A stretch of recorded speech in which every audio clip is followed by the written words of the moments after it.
সনাতনী ভাই বোনের দিকে বলবো যে ভিডিওটা পুরোটা দেখুন আর কমেন্টে হরে কৃষ্ণ লিখে দিয়ে যান।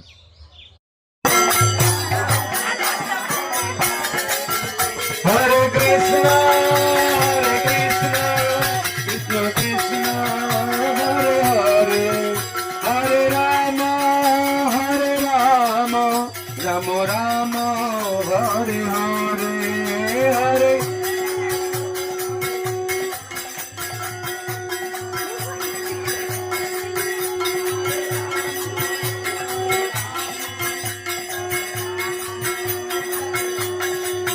নিতাই গৌর হরি বল, হরি বল, হরি বল, হরি বল নিতাই। হরে কৃষ্ণ। সবাই ভিডিও দেখার জন্য ধন্যবাদ। তো আপনাদের ঘরে সবাই সুস্থ থাকো, ভালো থাকো। ধন্যবাদ। হরে কৃষ্ণ।